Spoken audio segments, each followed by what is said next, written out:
This is The Bouquet Toss, a wedding planning podcast brought to you by thebudgetsavvybride.com to help you decide what to keep and what to toss from your wedding day plans. Welcome back to The Bouquet Toss. Today, we're talking all about the visual details of your day, covering everything from rentals, decorations, flowers, and beyond.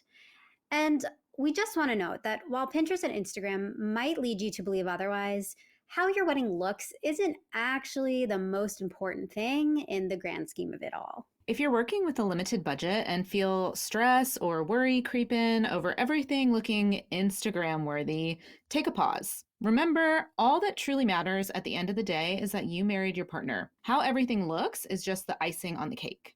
That being said, if you do have a certain aesthetic in mind that you want to achieve, you'll want to decorate your space in a way that fits your wedding theme. So in this episode, we'll share how to bring your wedding vision to life using decor, flowers, rentals, and other items with savvy alternatives and options along the way to consider. Let's dive in. Great. Let's start off with tips for decorating your wedding the savvy way. We have specifically 5 things on this list, but let's be real, there's like 800 million throughout the blog and the website. But today we're going to start with these 5 things that are just simple ways to get you ahead of the savvy train, right? So considering flower alternatives. Yes. As we all know, fresh flowers can be really expensive. And luckily, there's a lot of different alternatives to consider, whether it's, choosing to DIY instead of hiring a pro, but also coming up with other alternatives for decorations that aren't flowers at all, like candles or vases or books or picture frames or any other items that you already have in your home that could be, put together to make centerpieces or decorative accents that don't include flowers at all. Yeah, I mean, we've seen all of these examples in real weddings and they look amazing. I think the first thing everybody thinks, like, it's a wedding, you have to have flowers.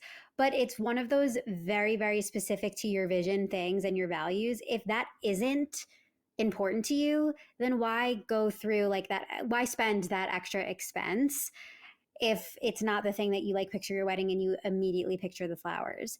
That said, that might be how you think of your wedding. You might be like, okay, wedding day means the time I splurge on flowers. That's exactly what I picture. And then in that case, looking for getting the floral look is something you're going to want to do. But you could go with faux flowers instead of real flowers and save a ton of money, but B, the environment, because it's so much less wasteful.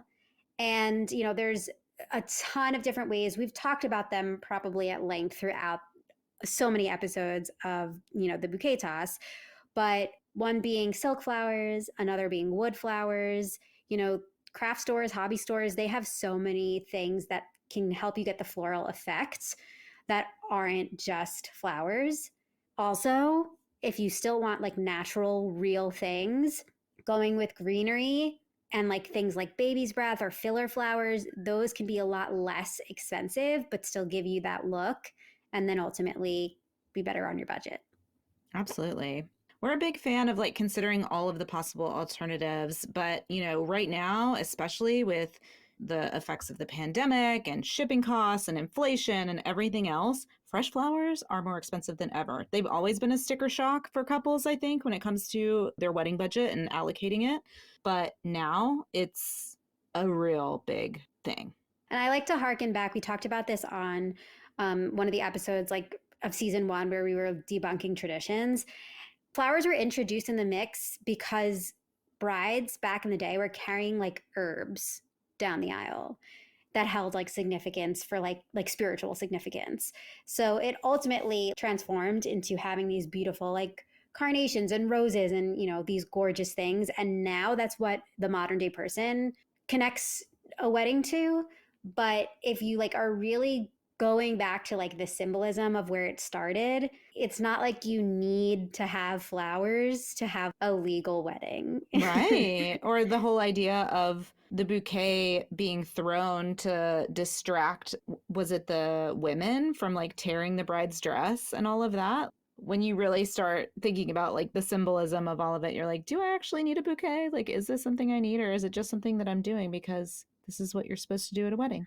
It's something I can't help think about when I look at pictures just from, we're covering weddings all the time. You see all these bridal parties typically holding flowers. And it's like, in this modern day and age, do people have a connection to that? Like, does it really make you feel like, okay, this is my wedding because I'm holding a bouquet of flowers? Or is it like, this is my wedding, so I'm holding a bouquet of flowers because that's what everybody else's pictures look like, and that's what I think I need to do? Right. Maybe hold on to each other instead of the flowers. Yeah, there's a lot of options. Yeah. So, when it comes to decor specifically, another really good thing to think about is recycling or upcycling. Yes, I love this. I mean, chances are everyone has a good amount of, glass bottles or jars that you're tossing into your trash or hopefully your recycling bin each week. Be responsible, guys, when you can. But you can totally upcycle all of these items, even with just a fresh coat of spray paint. It's amazing what I've seen couples do with like metallic gold or rose gold or silver spray paint on a bunch of like jars. And even if you wanted to fill them with like a little bud of flower in each one, very chic, very minimal, but like beautiful and very Mm-hmm. affordable. Very affordable. And also, this is one thing that other brides in your area may have, or, that you could easily borrow from them. Everybody kind of thinks about their wedding like they're reinventing the wheel because you want it to feel personal and unique. But specifically with things like this, there's probably some great people around you within your community that have similar, items that you could very easily take and then reuse for the day. Yeah, you utilize the resources available to you. Obviously there's local bride groups on Facebook and things like that, or check out our marketplace where brides are selling their used wedding items. Maybe you can utilize those for your wedding and save yourself some money in the process. On the thread of reusing things, there's also something huge to think about with your decor in that, can you get more use out of it after the day of because you're going to use it in your home afterward? I love when couples have the foresight to think about this, because if you want your wedding to exude like what you and your fiance are about, you want it to feel personal, likely that's all stuff you would want in your home anyway. Like, you would want to create that feeling later on. And there's nothing better than to be able to justify the expense of it because it's not just for one day, it's for forever. Yeah. And then it's like you get to look at it and be like, oh, we used that on our wedding day. Like, that's so nice. Yeah, I'm such a big fan. I'm not, like this is the eco-friendly way, right? Like avoiding single-use items. So thinking about the things that you're purchasing for your wedding in terms of how can we incorporate this into our home or our decor in our newlywed house? Why not? Yeah. Another big thing that often goes along with this is borrowing from friends or family, specifically when it comes to memento types of things like maybe wine glasses or champagne flutes or a kiddush cup for if you're Jewish, or, there's a lot of things that people like to pass down through family. And you likely have a family member looking to get rid of the one that they used on their wedding day. Um, Asking around for that is a really great way to avoid having to put up a cost for something that you're like, oh, actually, I don't know that I'm going to need it after, or that it will hold sentimental value. I mean, now it will because it came from a family member, and it could become the thing that like then you pass on to somebody else after that's getting married, and rather than everybody buying a new iteration of it. Absolutely. It's like all those little ornamental kind of like ritualistic items that are really only used for the wedding day itself, like your cake serving set or your toasting flutes or your unity candle for your ceremony, things like that, or a cake stand, things that people might already have from their own weddings or just in their cupboard or their china cabinet, especially like the grandparents' generations. Why not utilize those, borrow them, save yourself some money from buying just going on Amazon and buying some cheap cake cutting set just because you're supposed to have one. You know, Right. borrow it, save yourself some money, and add another meaningful family connection to this celebration that you're having. Exactly. And especially if you're borrowing it, then you get to give it back and you don't have it cluttering your space. And, Amen. you know, yeah. Another cool thing that I really love that feel like it's a trend that is getting even more popular is using like vintage furniture or vintage decor items to create like little seating areas at your wedding venue. And we've seen a lot of couples do this by using like an old couch that maybe their grandparents passed down, or a very specific focal piece that their parents might have. It's another way that you're really adding like the uniqueness of you to the day. And, people pay good money to rent chaise lounges and these like ornate vintage chairs to get that look. And like, don't get me wrong, I love that look.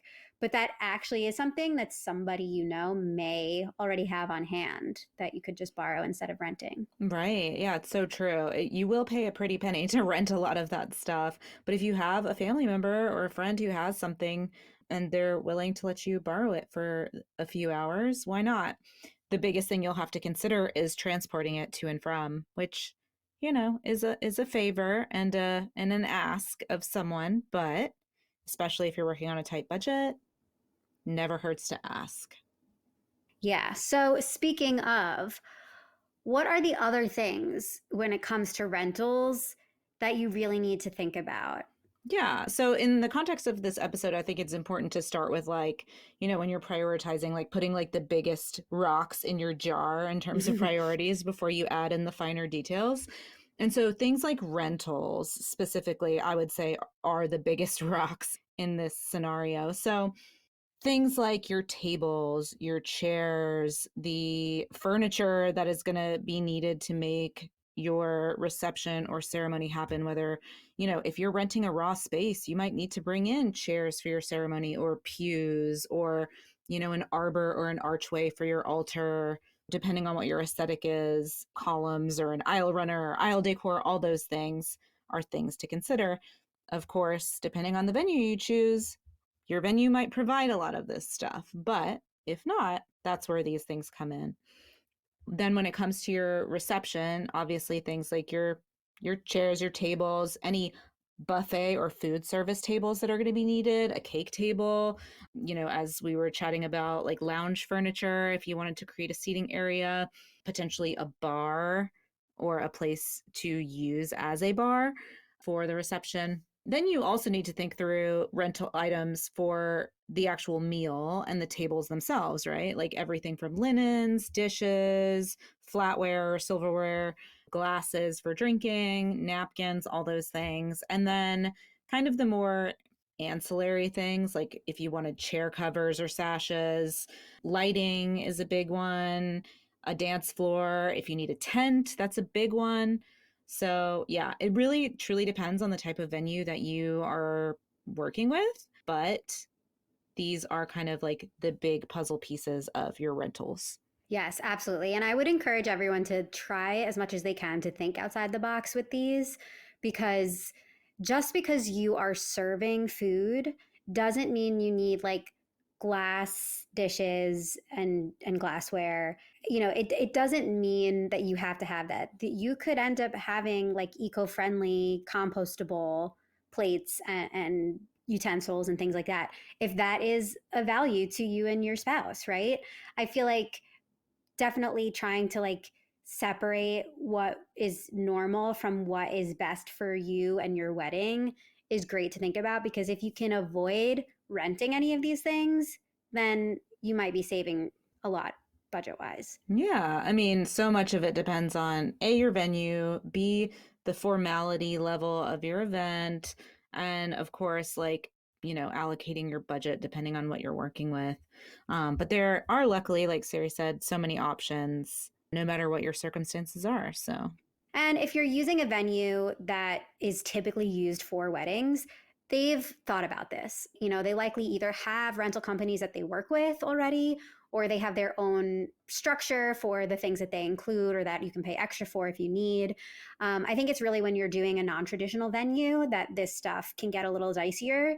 So we do like to include in the book, in the blog, wherever we can, just lists of things to keep in mind that you might forget that you need to rent. So if you are looking for things to keep in mind, we've mentioned a bunch already in this episode, but definitely check out some of the posts on the blog as well. And if you are going to be renting, there's some things you should think about when you're requesting the quote for that rental. You want to know things like how early things have to be delivered to the venue on the day of so that they can be set up or broken down. You also need to know, like, are there people around to set these things up or break them down? Is Yeah, there an additional charge for all of that? Again, if you're using a venue that does weddings all the time, this is likely figured out. But if you are trying to go like that non traditional route, which we love and we think is super possible, just getting ahead of these things is great to think about. for sure. Also considering like how far away your venue is from the delivery company, like if there's an additional charge depending on how far of a distance there is. And you'll also want to make sure about any deadlines for the final number of rentals because obviously you plan for a certain amount, but then based on your RSVPs, your guest count or needs might change. So getting clear on when you need to confirm those numbers with your rental company is super important as well. Ultimately, this is something that you can definitely handle. Like you can DIY the rental situation if it's not something that your venue automatically provides to you. The key is just to like really come at it from the logistics angle of like, okay, it's great if we are getting all of these things, but like who specifically is delivering them, at what time, how's it getting set up, the whole nine Yeah. yards. And you can definitely ask, your venue if you are working with a professional venue with a contact, and you're not just doing this at home. But even in your venue search, asking for rental, preferred rental companies in the area that are recommended as a starting point to get quotes and things like that. Luckily, there's also a lot of online options for rental items, whether it's decorations, faux flowers, like our friends at Something Borrowed Blooms, or things like your photo booth or uplighting and things like that. You can get through companies like Rent My Wedding or, photo booths through Pixelated. There's so many options that you can get delivered to your venue through online companies as well. So definitely something to keep in mind. And when you're savvy, it means shopping around and getting all of the options and comparing all the prices and finding the one that works best for your situation. We know that savvy brides are always looking for ways to get a luxurious look for less. And one of the best ways to do that is by renting your wedding flowers from Something Borrowed Blooms. That's right, you can rent your wedding flowers. Something Borrowed Blooms uses high-quality silk florals and greenery to create stunning arrangements for your wedding. Everything from boutonnieres to bouquets, centerpieces, and more. The best part, you'll spend over 70% less than using fresh flowers from a traditional florist. Plus, we've got an exclusive offer just for you. Use code SAVVYBLOOMS on any wedding order over $65 and you'll get a free centerpiece rental included in your order. So savvy! Use the link in our show notes to start shopping now and don't forget our savvy code. Save the environment and your wallet by joining the wedding rental revolution and rent your wedding flowers from Something Borrowed Blooms. The next thing we want to focus on in this episode is flowers. I know we've talked about them a good amount just in terms of like, do you need them? Do you go faux? Like, how do you figure out how that fits into your values? Provided that you do, we have some ways that you can save just by keeping these specific things in mind. So let's say you're going with real flowers. What should you think about? Well, one of the most important things is considering what flowers are actually in season during the time of year you're getting married. And we have a nice cheat sheet on the blog. We'll link that in the blog post for this episode. But basically, when a flower is in season, that means it's more readily available to you, to your florist, whatever the case might be. No matter who's arranging it, it's going to be more affordable if it's actually in season and they're not having to import it from all the way across the world, right? Another thing important to keep in mind is if you can find flowers that are sourced locally, grown locally, They're going to have less of a shipping or delivery charge involved, so that can be a saver as well. And also, there are just some varieties of flowers that are less expensive in general. They almost call them like dupes for like a higher end flower. Obviously, peonies are one of the holy grails, I think, for wedding flowers for many brides, but you can swap them out and get a similar look with like I think it's like a garden rose that has a similar shape and size to kind of get the same look, but at a little bit lower of a price point. So making swaps like that can give you the same similar look on a lower budget. Another thing is utilizing filler flowers. Baby's breath, especially en masse, can look really, really beautiful and chic.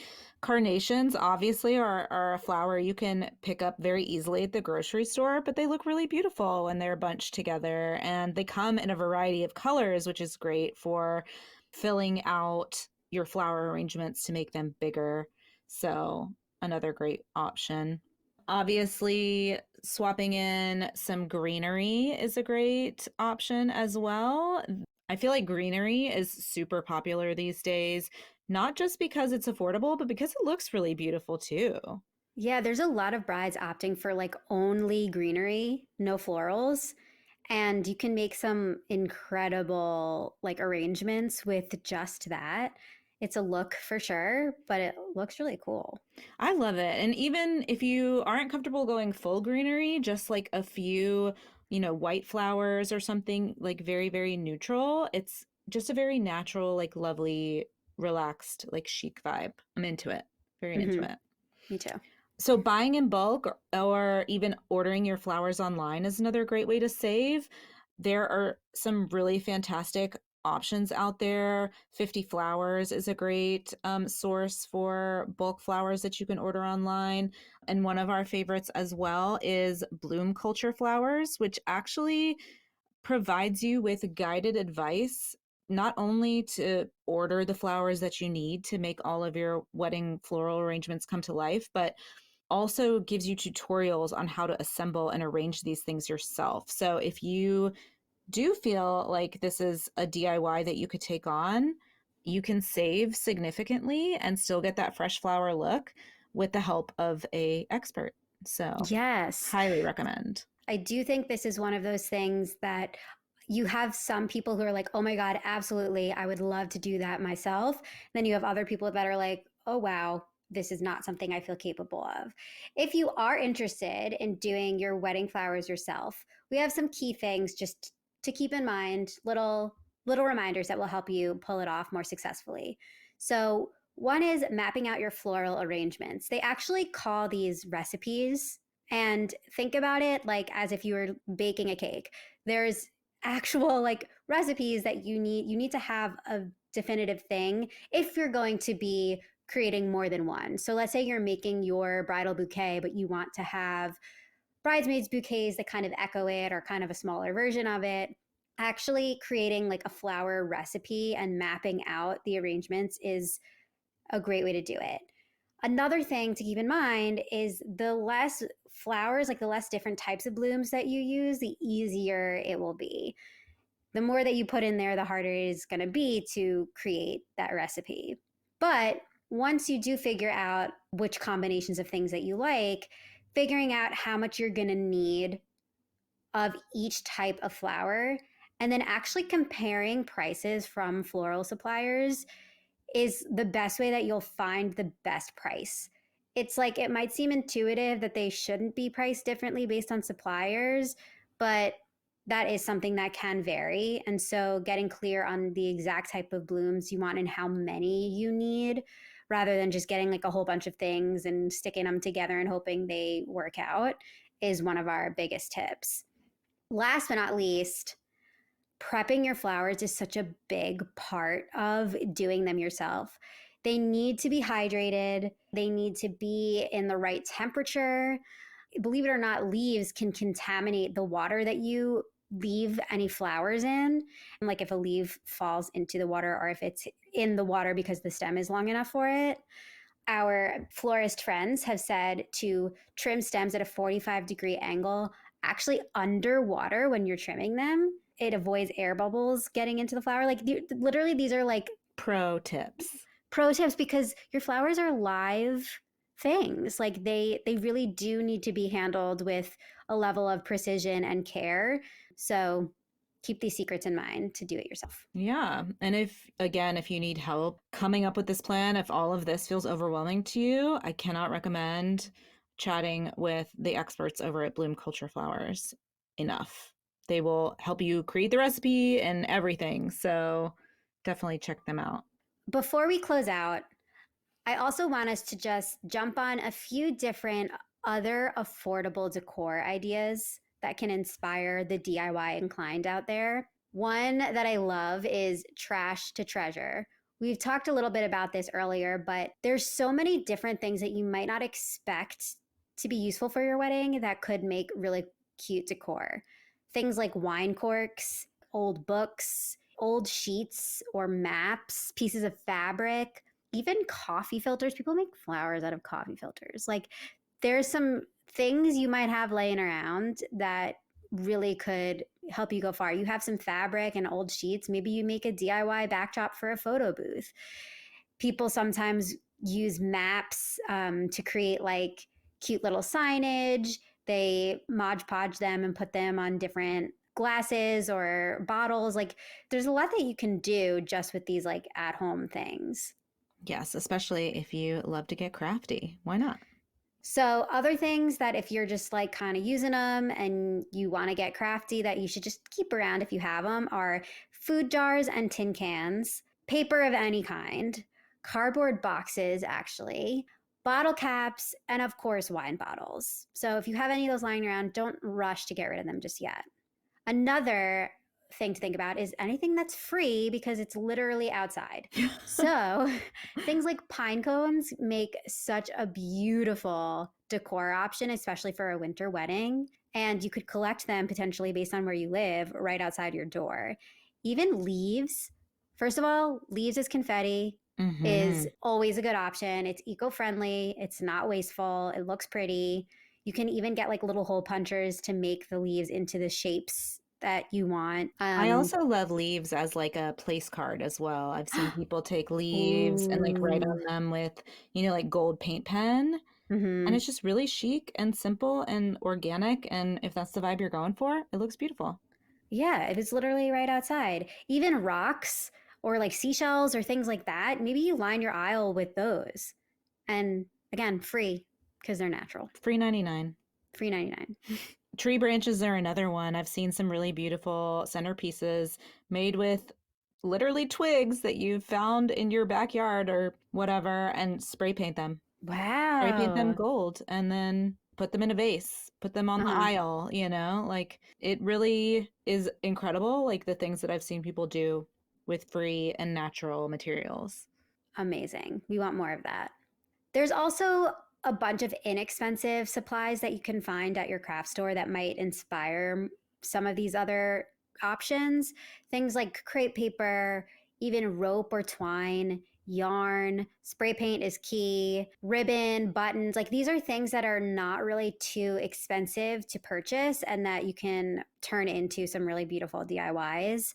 And then, of course, looking for any of this stuff and more at thrift stores can really be your best friend. Vases, jars, like things for a candy buffet. There's just so many things that you can find thrifted that with a little creativity go such a long way. Yeah, thrift stores are also great places to find frames. Even if you don't find a mirror, if you find a frame and you can spray paint like the inside, the glass part to use as a sign of some sort. There are so many creative things that you can do. And if you're a crafty person, then you probably already know the thrift store is your BFF. That sound means it's time for Wedding Watch, a segment of the Bouquet Toss where we discuss iconic wedding moments from our favorite TV shows and movies. If you want to hit pause and watch the clip we're talking about today, head to our Wedding Watch playlist on YouTube. The link is in the show notes. This week's Wedding Watch is Mamma Mia, the movie. I am obsessed with this musical. I don't know about you. I know you're like the Broadway aficionado. What's your take on Mamma Mia? Well, it's funny because there was a moment where every regional theater was doing Mamma Mia. Every single audition you would go to was just for Mamma Mia. So it kind of became like an eye roll situation. But still definitely appreciate, love it. And then also like the movie having Meryl Streep is just, The Queen. yeah, too good. So good. But, you know, Mamma Mia is literally about a wedding. Yep. So obviously need to discuss that. You know, of course, the big, you know, I don't feel like there's it's even possible to spoil this for anybody. Like if you haven't seen it, What I are you don't doing with your life? yeah, I don't really know. But so it's one of those things that probably a lot of people are not looking forward to experiencing themselves, which is figuring out who their father is on their wedding day. A little dramatized version of it is fun though for everybody to watch. I just love the fact that like the whole movie is everything is leading up to the wedding and the I mean like ultimately the lesson, right, is like the wedding wasn't the thing that mattered. I mean, honestly, spoiler again, but Sophie doesn't even end up getting married. Right. Yeah. I just love, yeah, like you said, there's so much drama and twists and things like that. But I think we can all agree that like Meryl Streep's character, Donna, she's like a feminist icon in this movie, right? She was just like living free in Greece, having herself a one heck of a summer, apparently, with three different dudes, and which is why Sophie doesn't know who her dad is. Right. And then ultimately, I think why this movie is such a great one, especially where weddings are concerned, is because you really get to live through the characters, find themselves, understand themselves in preparation for their wedding. We've talked about this a bit on the podcast. The episode we did with Cara Gazabay, I think, is a great one. There really is this change that's going to happen with you. This, like, a wedding marks a change, it's a monumental thing. In Sophie's case, it was like her moment to really figure out like who is my dad. And even if it's not something like that for you, I think that all couples kind of go through that feeling of like really getting to know and like coming into their own and especially as a couple. And then also the other thing I love is that they end up like planning this entire thing also in Greece, which gorgeous. They plan an entire wedding and then end up being like, wait, this actually isn't what we're meant to do right now. We don't need to get married right now. We love each other. We want to go travel. Like we, you know, I think Sophie says something like, you didn't want this anyway to Sky, who is her fiance. Hmm. And I mean, I like the fact that it's a whole movie about weddings, but it's also like, but maybe a wedding is not what you need at the moment. Yeah, they decided to go find themselves together and travel the world, which is very like adventurous and romantic in its own right. So, Right. but all that planning and money and expense was not lost because her mom, Donna, steps in at the last minute and ends up marrying what we assume is her dad, but do we actually know? We don't actually know which No guy one is her knows. dad, Yeah, no one knows. but she marries Pierce Brosnan. And this makes me think of Princess Diaries too, because the I've same never thing seen happens. it. I only saw the first one. I should have included that in our list of wedding watch just to make you watch it because it's the best. No shade to Princess Diaries 1, but Princess Diaries 2 is where it's at. Anyway, um, but a similar thing happens where the initial couple that's meant to get married, like literally she walks down the aisle and then decides not to.